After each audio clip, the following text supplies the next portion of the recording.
Ladies and gentlemen, we proudly present a picturesque score of Passing Fancy. Commençons déjà par une précision. Être déprimé et être dépressif sont deux choses différentes. Être déprimé est le fait de se sentir découragé, triste, démoralisé. Être dépressif, c'est souffrir d'une dépression nerveuse. L'un est un stade passager que nous avons toutes et tous déjà ressenti dans nos vies, qu'il s'agisse d'un passage court ou long. L'autre est souffrir d'une maladie nerveuse. Alors comment se caractérise une dépression ? Au-delà du sentiment de tristesse, on se retrouve face à une incapacité de prendre du plaisir, à profiter des bons moments de la vie. Pour une personne dépressive, les sentiments de tristesse, d'irritabilité et ou de vide vont constituer la majorité de son humeur sur un temps donné. C'est pour cela que beaucoup de gens peuvent avoir l'impression que quelqu'un n'est pas en souffrance quand on voit la personne rire ou s'amuser.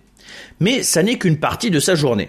Si on était avec elle tout le temps, on pourrait observer que ce ne sont que des moments de répit au milieu d'un sentiment général négatif.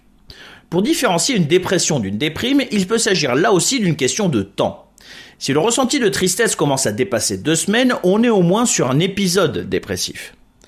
Car même au sein de la dépression, il faut distinguer les personnes pour qui il s'agit d'un trouble momentané et celles souffrant de dépression chronique, c'est-à-dire dont les épisodes dépressifs vont revenir plusieurs fois dans leur vie, parfois sans déclencheur clair.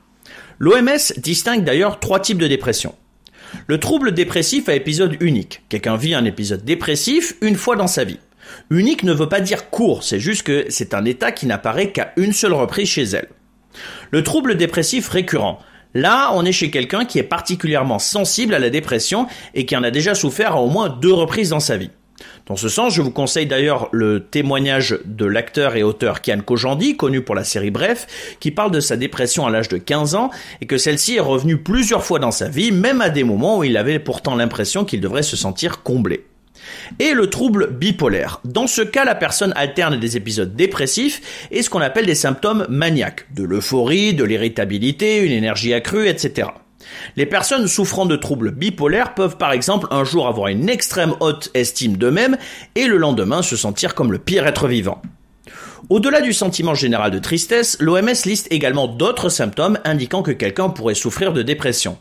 Difficulté de concentration, sentiment de culpabilité excessive ou faible estime de soi, désespoir face à l'avenir, idées suicidaires, troubles du sommeil, fluctuation de l'appétit ou du poids, cela peut aller dans les deux sens, aucun appétit ou au contraire une consommation excessive de nourriture, fatigue intense ou perte d'énergie.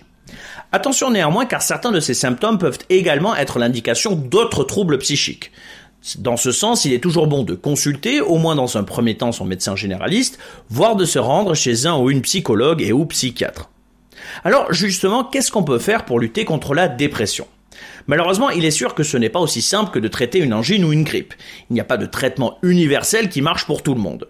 Néanmoins, il existe plusieurs formes de prise en charge qui peuvent au moins aider à affronter un trouble dépressif. Du côté de l'accompagnement médical, il existe tout d'abord différents types de thérapies qui permettent de travailler sur les origines de la dépression. La plus connue est la thérapie cognitivo-comportementale, aussi appelée TCC. À travers celle-ci, le patient et le spécialiste cherchent ensemble à découvrir les origines de la dépression, quelle que soit sa forme. Une fois celle-ci détectée, ils travaillent ensemble à la meilleure façon, soit de surmonter le traumatisme ayant pu causer la dépression, soit à un changement comportemental qui aidera le patient à se sentir mieux au quotidien. Évidemment, cela peut être un travail sur quelques séances, comme cela peut prendre des années. Beaucoup de facteurs sont à prendre en compte pour évaluer la durée et l'efficacité du traitement. Certaines personnes auront besoin d'un traitement à base d'antidépresseurs, afin d'aller sur la voie d'une amélioration du sentiment général. Encore une fois, il peut s'agir d'un traitement ponctuel, comme d'un accompagnement sur toute une vie. L'OMS apporte également quelques conseils qui peuvent aider dans une auto-prise en charge. Il est évident que ce sont des recommandations qui sont beaucoup plus faciles à lister qu'à mettre en application, surtout face à une dépression sévère. Néanmoins, elles peuvent aider un grand nombre de personnes. Essayez de continuer à faire des activités que vous appréciez auparavant. Restez en contact avec vos amis et votre famille. Faites de l'exercice régulièrement, ne serait-ce qu'une courte promenade. Respectez autant que possible vos habitudes alimentaires et de sommeil. Évitez de boire de l'alcool ou buvez-en moins. Ne consommez pas de drogue illicite car cela peut aggraver la dépression. Parlez de ce que vous ressentez à une personne de confiance.